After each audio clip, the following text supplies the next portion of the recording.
Welcome to the next video on genetic technology. We're going to take a look at selective breeding in this one. Selective breeding is as it sounds. You select which organisms breed or mate.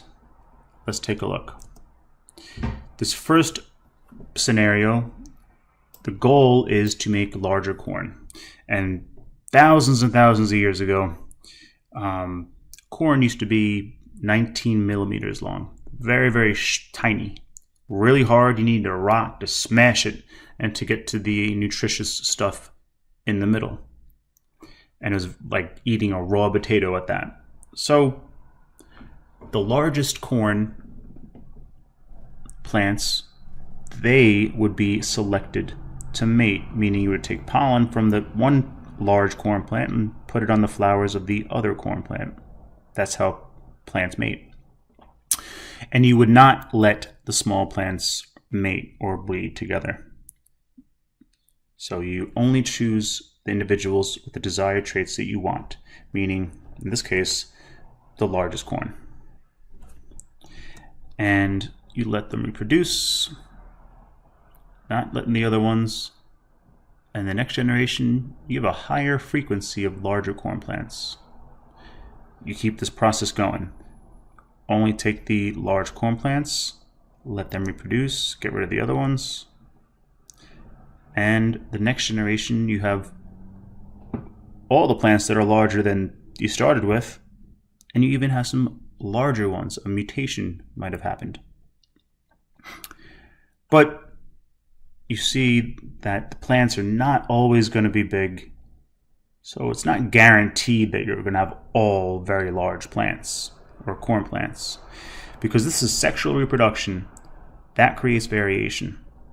You have two organisms get together, you have recombination of traits to make those scametes crossing over, and then you have independent assortment and law of segregation.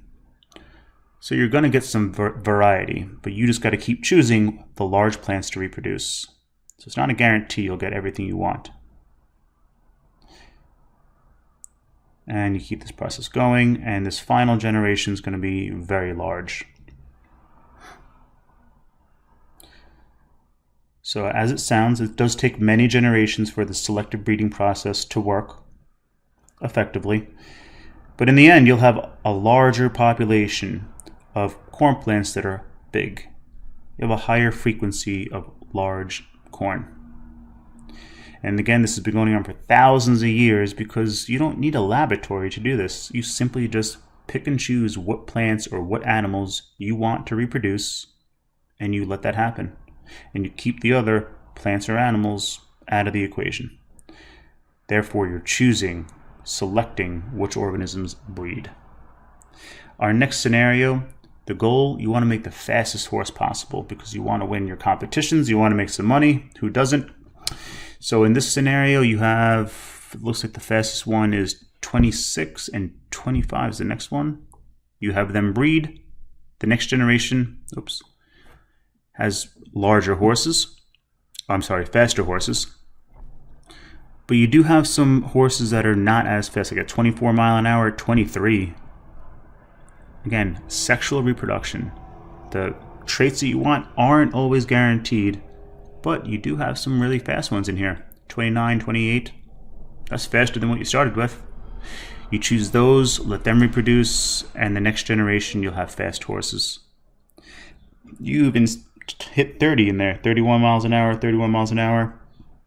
If you look at this generation compared to the starting generation, the horses generally are much faster.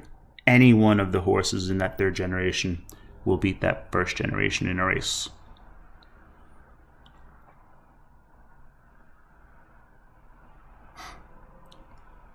Third story, a little different this time.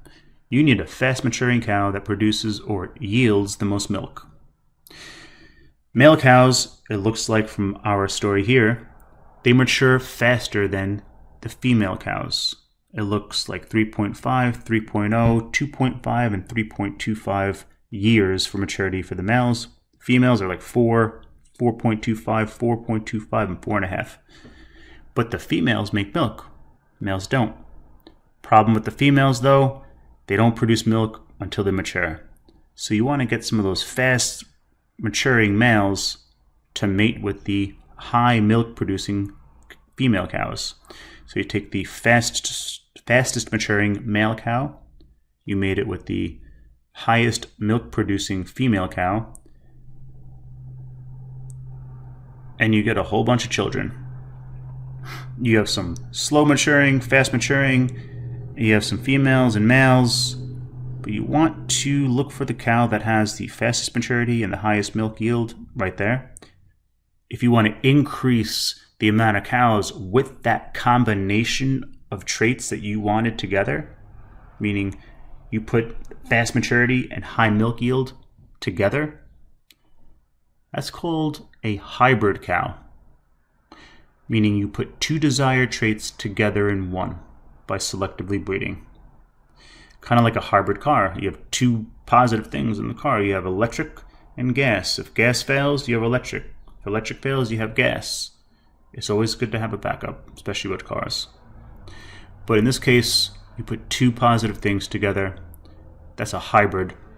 And you can clone this thing to make tens, hundreds of cows that are fast maturing and high milk producing.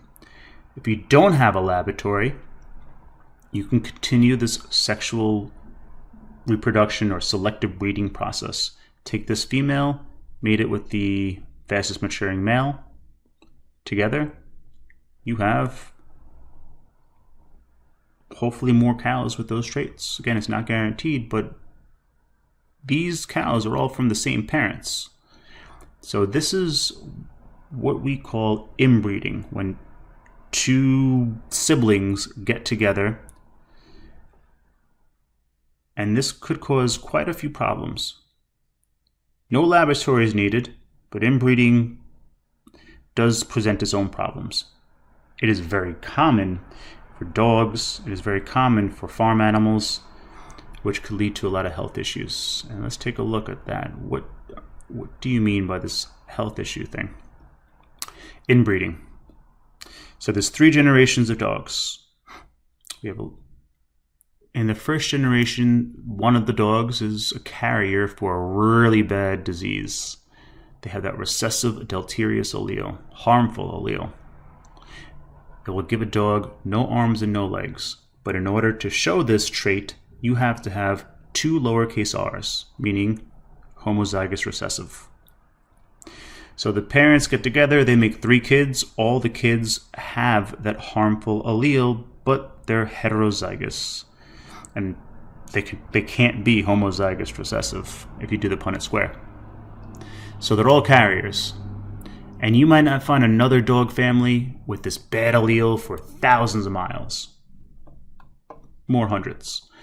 So if you have a child, one of these children, outbreed or mate with another dog from another family, at the very worst, their child will be a carrier.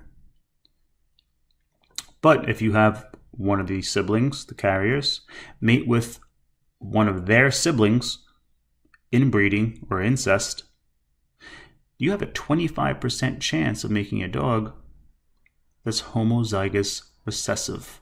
That means that really bad recessive trait will be expressed. They'll have no arms and no legs.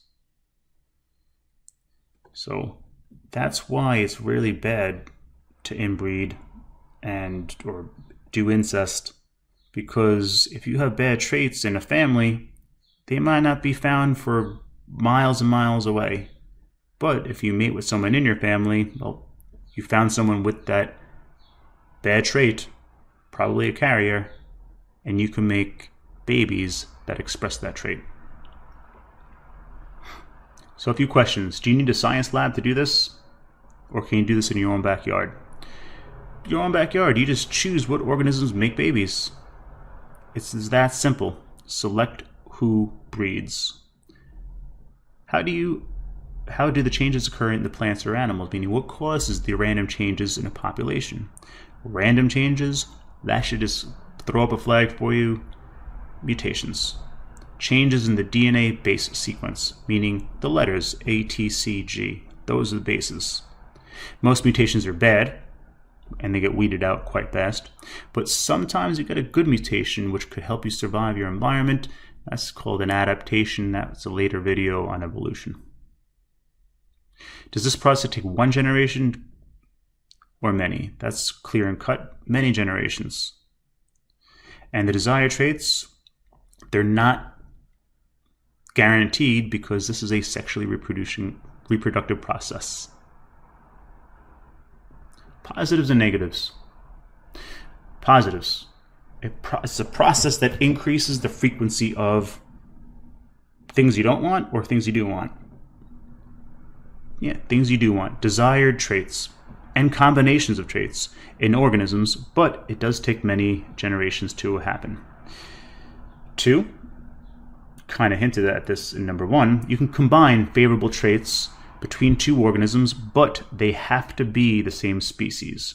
Why? Because by definition, species are organisms that are so similar they could reproduce and make healthy, viable offspring. Different species cannot reproduce. Let's say there are 2 species that are closely related and they might be able to reproduce. Their babies won't be viable. They won't be healthy. They won't be able to make their own children. Negatives. It takes many generations to happen. And you could also increase the frequency of deleterious bad alleles. One more thing I should have added to this, a negative. It's not guaranteed that you'll get all the combination of traits or all the desired traits in the next generation. So you have to keep at this process. Persistence is key. Not only to this, but persistence is key in life. You could pause this video to read this little story. It talks about how dogs were selectively bred over time from wolves. And the selective breeding process made all the different types of dogs we know today. And they were selected for different traits.